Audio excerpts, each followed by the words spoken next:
Danes je to 170. razstava od davnega leta 1995.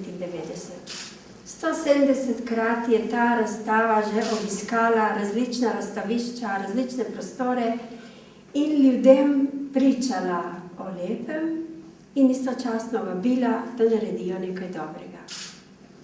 Nosite bremena drug drugega smo letos izbrali za moto v skladu z pastoralnim letom dobrodelnosti in solidarnosti Cerkve na Slovenskem.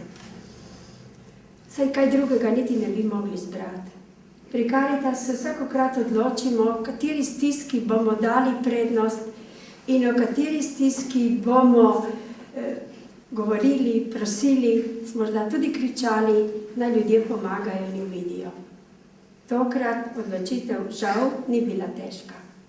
100 000 brezposelnih, ki imajo za seboj še toliko družin, svojih zakoncev, otrok, morda ostarelih staršev in so ostali brez dela. Tako da likovni umetniki, ki so se odzvali, so že pomagali in še pomagajo nositi bremena drug drugega.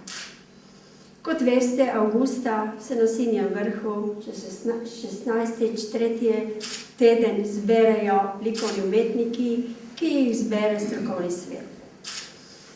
Dan odprtih vrat pa je tisti dan, ko se jim pridružijo vsi, ki želijo delati dobro. Prav tu je tista specifika našega projekta, če lahko tako rečem, da odpremo vrata vsem.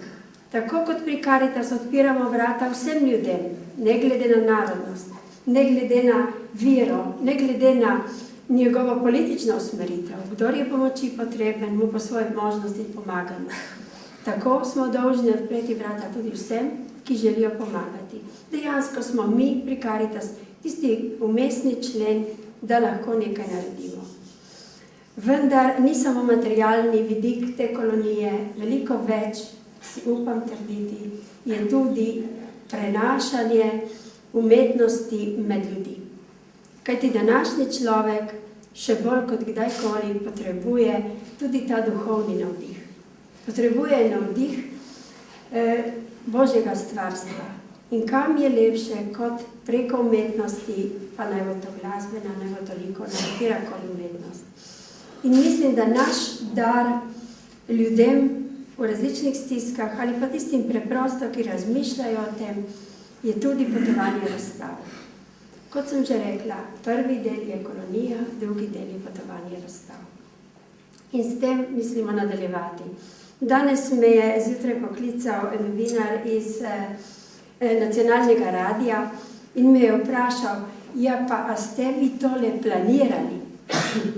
Nisem pričakovala tega odgovora, pa sem mu rekla, veste, v dobrodelnosti ni nič plansko. Dobrodelnost se mora odzvati tisti trenutek, ko te nekdo potrebuje. In odzvala se je Karitas in odzvali so se umetniki. Pa številni strokovni sodelavci, galeristi, pevci, kamorkoli pridemo, je vse v duhu Karitas. In prepričana sem, da bo tudi nocoj.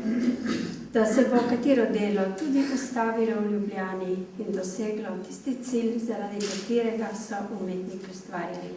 Kar veliko jih je danes tukaj. Moram reči, da vsaka kolonija je bolj delovna. Ko bi zvečer se lahko oddahnili, rišejo, slikajo, še bolj kot to, pa se pogovarjajo o sodobnih stiskah in včasih je vredno prisluhniti. Kajti umetniki so zelo čuteči ljudje in marsikdaj slišiš nekaj, kar ti ne da niti radio, niti televizija, niti mediji. Slišiš iz srca, pa če je to govorica Čopiča ali če je to govorica med prijatelji. Upam, da bomo tudi mi nocoj začutili to govorico umetnosti in govorico dobrodelnosti. Pa vse dobro in srečno 2011.